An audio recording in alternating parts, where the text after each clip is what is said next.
तो हेलो बच्चों, कैसे हैं आप सभी? आई होप बहुत अच्छे होंगे। उम्मीद करता हूं कि आप बहुत बिंदास होंगे, मस्त होंगे। तो आज मैं आपको बताने वाला हूं, आज मैं क्या पढ़ाने आज मैं पढ़ाने वाला हूं आपको त्रिकोणमिति का फर्स्ट चैप्टर जो बेसिक है। वो त्रिकोणमिति का आज पूरी कोशिश करूंगा कि पूरा हो जाए, बट अगर आज नहीं हो पाए तो कल भी हम कुछ बेसिक पढ़ेंगे। उसके बाद फिर हम टोटली अपनी एक्सरसाइज करेंगे। ठीक है, तो नाइन्थ आपको पता है कि नाइन्थ में त्रिकोणमिति है नहीं, तो ये 10th क्लास वालों के लिए है ओनली। 10th क्लास वाले ही देखेंगे। और जो मतलब अभी जो 9th में है ना, तो वो अगले साल आएगी है, तो उनके लिए भी बहुत ही महत्वपूर्ण है।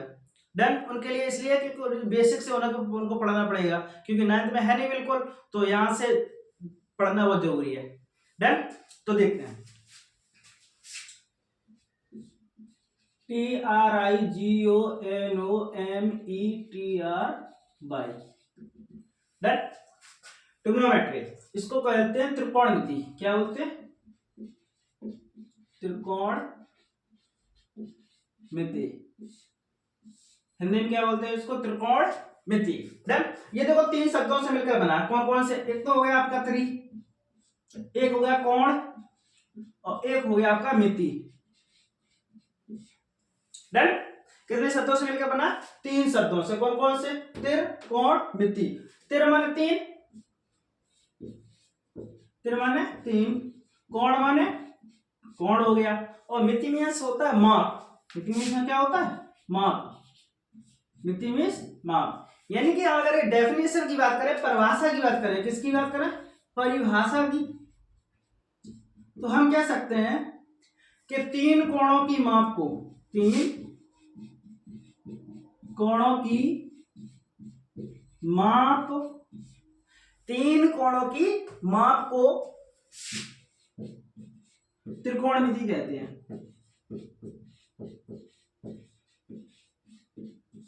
त्रिकोणमिति कहते हैं। डन। इतनी बात समझ आई आपको? मैंने क्या बोला? त्रिकोणमिति यानी तीर कोण मिति। तिर का मतलब होता है तीन, कोण का मतलब कोण, और माप का मतलब मीजर आप बोल सकते हैं। ठीक है, तीन कोणों की माप को क्या कहते हैं? त्रिकोणमिति कहते हैं। अच्छा, त्रिकोणमिति पढ़ाने से पहले मैं आपको सजेशन करूंगा कि आप पहले पाइथागोरस प्रमेय पढ़ें। क्या पढ़ें? पाइथागोरस प्रमेय। ये क्या बोला है भाई? पाइथागोरस प्रमेय पढ़िए ना आपने? आई थिंक अभी तक नहीं पढ़ी होगी आपने, बट आप पढ़ते हैं। देखो पाइथागोरस प्रमेय क्या होती है? पाइथागोरस प्रमेय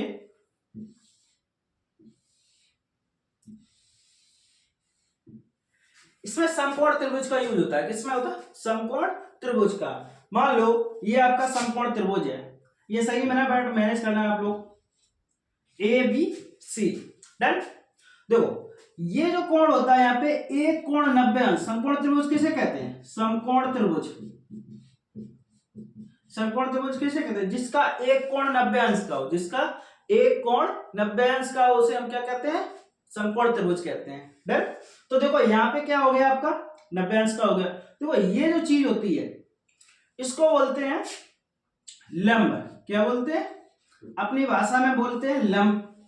डन। और ये जो है ये इसको बोलते हैं आधार।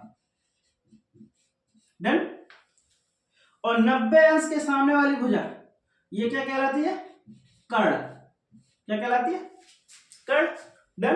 देखो इसको क्या बोलते हैं? लंब, क्योंकि ये लंबवत है ना, लंबवत है, लट्टा जैसे एकदम खड़ी है सीधी। ठीक है, ये आधार, यानी कि ये क्या आ रहा है? आधार मतलब जमीन। ठीक है, जमीन पे बैठा हुआ, तो इसलिए क्या हो गया? आधार। या इसको पहले बोलते थे आसन्न भुजा। क्या बोलते थे इसको? आसन्न भुजा। और इसको बोलते थे सम्मुख भुजा। इसको क्या बोलते थे? सम्मुख भुजा। सम्मुख भुजा। इतनी बात समझ में आ गई? अच्छा एक बात और समझो, हर हमेशा ही मान लो यहाँ पे कोई थीटा एंगल है। क्या है? Theta angle. तो जो थीटा कोण, कोण के सामने वाली भुजा लंब कहलाती है। क्या कहलाती है? लंब। कोण। अगर हम यहाँ पे थीटा कर दें, कहां पे? यहाँ पे। कहां पे थीटा करते हैं? यहाँ पे अगर हम थीटा मान लिया मैंने, तो इसके लिए ये लंब हो जाएगा। ये बात याद रखनी है आपको।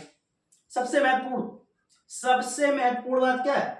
ये बात है, मान लो यहाँ पे मैंने बोल दिया ये ए हो गया, ये आपका बी हो गया, ये आपका सी हो गया, डन। अब देखो मैंने कोण ये ले लिया थीटा। वैसे सामान्यतः अगर जनरली बात करूं तो ये हमारा लंब होता है और ये हमारा क्या होता है, आधार होता है। आप सभी जानते हैं ना, ये क्या होता है, लंब होता है, और ये क्या होता है, आधार होता है। और ये क्या होता है, कर्ण। कर्ण सबसे बड़ी भुजा होती है, कर्ण क्या होती है, सबसे बड़ी भुजा होती है। ठीक है, ये चेंज हो सकता है, ये बड़ी हो सकता है, ये छोटा हो सकता है, इसमें चेंजमेंट हो सकता है, बट इसमें कभी चेंजमेंट, ये हर हमेशा दोनों भुजाओं से बड़ी ही होगी 100%। और इधर देखो, अगर मान लो ये कोण थीटा है, ये कोण थीटा है, अगर यहां से ना के यहां थीटा हो गया तो इसके लिए जो होगा ये लंब होगा। ये क्या होगा, लंब, और ये क्या आ जाएगा आपका, आधार। डन, बात समझ आ रही, कोई प्रॉब्लम तो नहीं आ रही। देखो अभी और बात करेंगे इसके बारे में, ठीक है।